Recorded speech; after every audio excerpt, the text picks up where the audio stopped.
Let's talk about stupidity. So I believe that most people have the intellect to not be stupid, but they act stupidly because they're biased, because of their perceptions. They've done research that actually shows that the higher intellect somebody has, the easier it is to deceive themselves. So the more biased they can be. Okay, so it then becomes, is it a choice to be stupid? Is it a choice to forego the self-awareness work that's required to challenge your beliefs and to challenge the things that you think you know? I'd say yes. There's this idea called crony beliefs. I think Melting Out Asphalt was the brand or the blog that wrote that article. It's basically a belief that offers a benefit socially. So if you're trying to impress some girl and she's like, a tree-hugging activist, wants to go out and protest, you go with her and you start adopting her beliefs and you start thinking in ways to signal that you're, a good mate for her or a good match for her.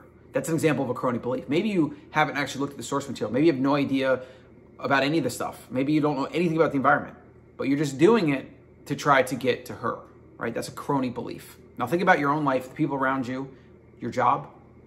If you're in like the media, all the powers that be want you to basically carry out a certain narrative, all right, which we see with a lot of left-leaning liberal media, which is just like, but you have belief systems that can benefit you or hurt you, okay? Depending on your job, your coworkers, your friends, your family. So let's say your family is very socially conscious, environmentally conscious, and you don't buy into it, right? Or maybe you decided you read a couple books on it and you want to be more of a skeptic because you just don't think that it's the full truth, or maybe you think that we don't know enough, right, etc. But just being a skeptic of something that your family holds strongly is likely to cause some problems, all right? Imagine your relationship, same thing. And what people usually do is they suppress saying anything. They don't say anything. So that can come out in other ways, like it can, in a relationship, obviously, if you don't communicate, that can lead to things. But it can also just lead to you not feeling like you're understood, not feeling like you belong, and all these other existential crises that can arise from that.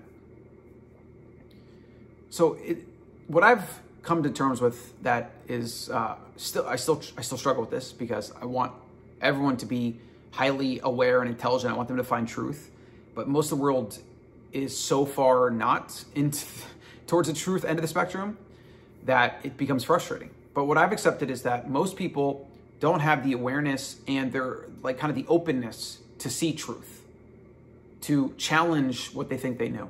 No, to just become more of a skeptic and say, well, there's a lot of things we don't know.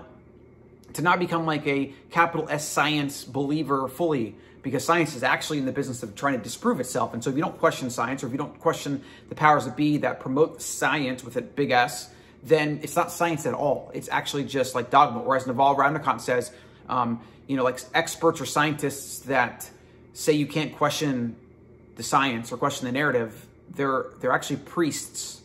They're not scientists. So, and we see a lot of that going on, and it's still going on in 2021. It's hard to accept that people are stupid, that a lot of people are stupid.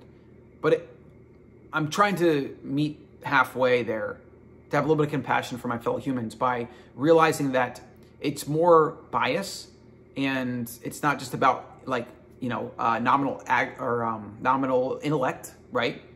It's more about biased perception and preconceived notions, crony beliefs, like I said, beliefs that benefit you some way socially, or they at least remove the risk of like combating with your family, etc.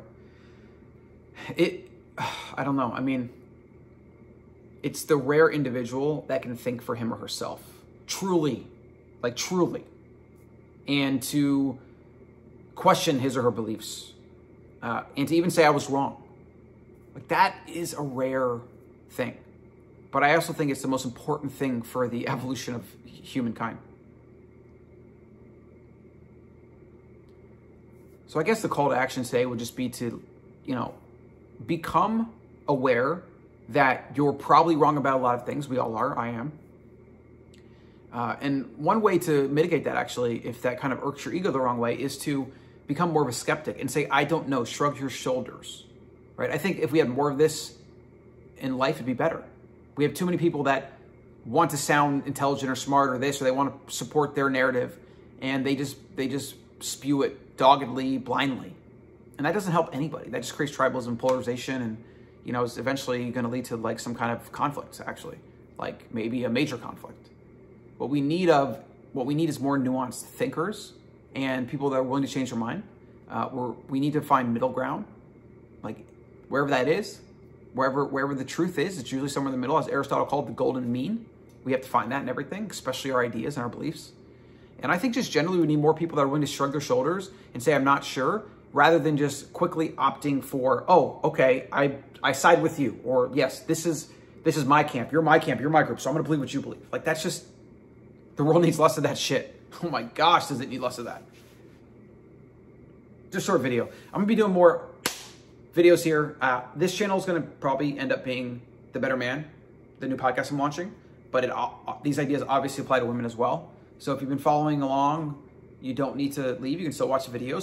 Some will be more interesting to you than others. I spend a lot of time on mindset, leveling up, helping men become more critically thinking, independent, sovereign thinkers and men. But same things that help a man do that are likely to help a woman do that. And so now I'm gonna get this out there that's in the yard waiting for me.